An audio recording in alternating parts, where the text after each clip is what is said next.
Le Grand Matin Sud Radio 7h-10h, Benjamin Glaise. Sud Radio, 7h42, Sud Radio vous explique, c'est une piste hautement inflammable pour atteindre les 40 milliards d'euros d'économies supplémentaires dans le budget 2026. La ministre des Comptes publics, Amélie de Montchalin, avance en tout cas, notamment la possibilité de supprimer l'abattement de 10% dont bénéficient actuellement les retraités. La mesure divise aussi bien les politiques que les partenaires sociaux. Bonjour Cyril Chabagnier. Bonjour. Et un grand merci d'être avec nous ce matin sur Sud Radio. Vous êtes le président de la CFTC. Aujourd'hui, Cyril Chabagnier, les retraités qui bénéficient d'un abattement fiscal qui est automatique de 10% sur leur pension. Le supprimer rapporterait 4,5 milliards d'euros à l'État. Est-ce que c'est une bonne piste selon vous pour faire des économies? Est-ce que vous y êtes favorable?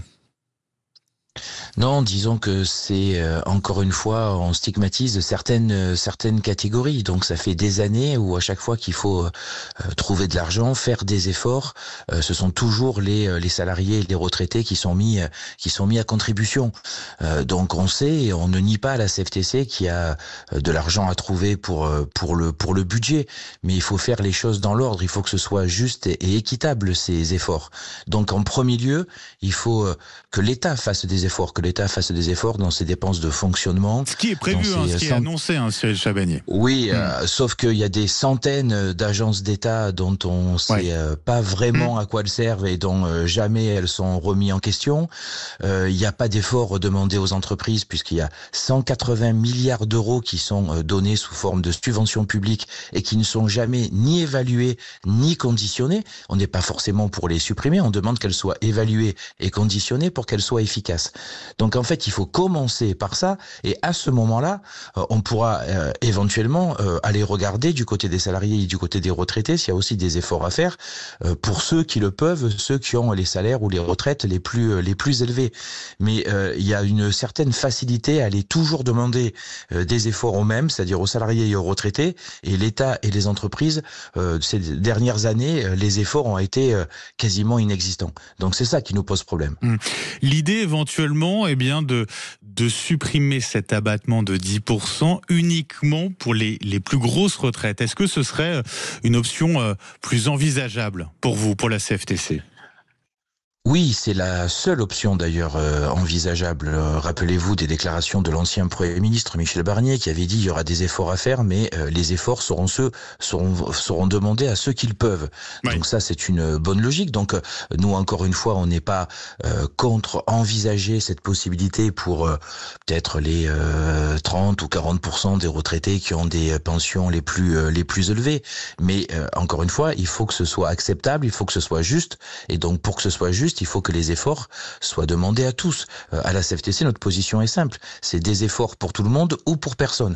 Donc une fois que l'État et les entreprises auront contribué à ces 40 milliards, on peut regarder du côté des salariés et des retraités. Voilà. Mais on ne peut pas fonctionner en sens inverse. Et malheureusement, ces dernières années, on demande toujours les efforts aux salariés, aux retraités, les entreprises jamais, et l'État, au niveau de la maîtrise de ses dépenses, est loin d'être exemplaire aussi. Donc il y a un devoir d'exemplarité à faire.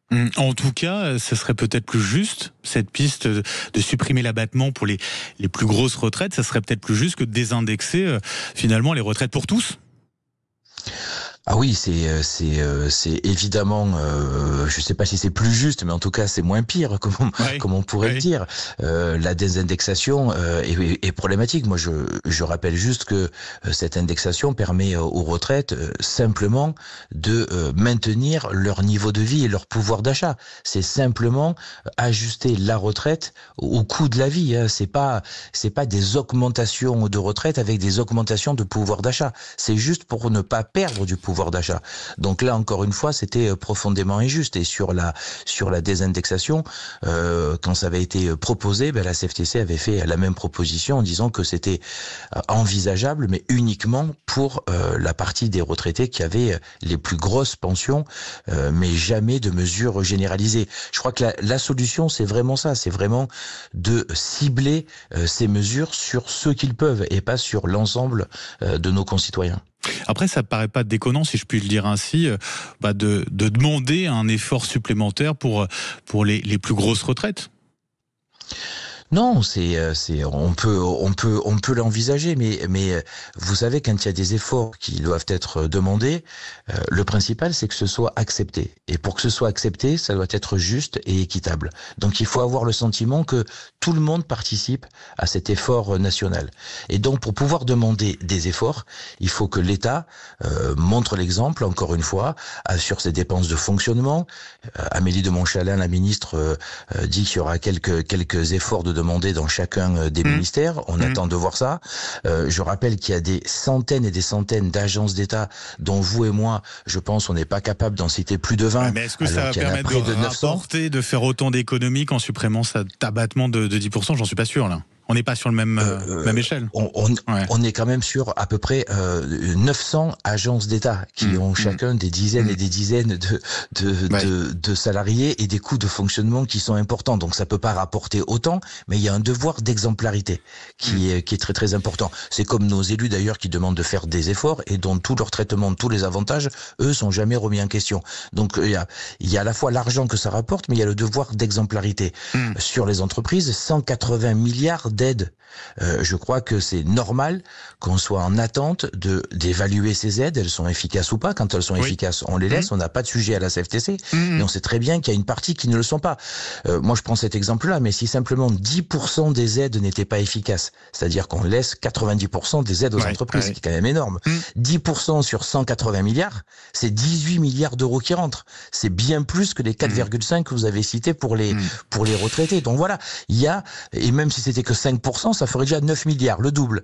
Donc il y a cette exemplarité, premièrement, et deuxièmement, l'effort, il doit être équitable, donc toutes les parties, l'État, les entreprises, les salariés, les retraités, tout le monde doit contribuer. Je crois que c'est la clé de la réussite, de l'acceptabilité d'efforts à faire. J'entends cela, Cyril Chabagnier. Un mot rapidement pour conclure. Sur le conclave sur les retraites, vous avez décidé à la CFTC de boycotter les 2 prochaines réunions. Pourquoi? Pour quelles raisons, précisément? Parce qu'en fait, la lettre de mission a été modifiée et au lieu de uniquement parler des retraites et d'essayer de trouver des solutions pour financer nos futures retraites, il a été rajouté le financement global de la protection sociale, financement de la branche maladie, de la branche famille, et en fait à la demande du patronat qui veut en fait baisser ses cotisations et le remplacer par de l'impôt. Le sujet n'est pas inintéressant, on veut bien le traiter, mais il doit se traiter en dehors du conclave. C'est un autre sujet qui d'ailleurs, nécessite d'avoir l'ensemble des partenaires sociaux. Et vous savez qu'aujourd'hui, dans le conclave, certains l'ont quitté par rapport aux retraites. Deuxièmement, je pense pas qu'en complexifiant cette réflexion du conclave avec le financement global, on va faciliter le compromis et trouver un accord sur le sujet spécifique des retraites. Et puis, transformer de la cotisation en fiscalité, la fiscalité n'est pas à la main des partenaires sociaux. Donc ça demande une négociation avec l'État, puisque nous maîtrisons les cotisations, nous maîtrisons pas la fiscalité. Donc on pense que c'est une erreur. On ne veut pas quitter le conclave parce que c'est très important de parler pénibilité, parler égalité professionnelle, parler âge de départ à la retraite. Mais le financement doit se faire le financement de la protection sociale dans sa globalité doit se faire dans un second temps et avec l'État aussi autour de la table, puisque c'est eux qui ont la fiscalité entre les mains. Cyril Chabagnier, un grand merci d'avoir été avec nous ce matin sur Sud Radio. Je rappelle, vous êtes le président de la CFTC. Un grand merci à vous et très bonne journée.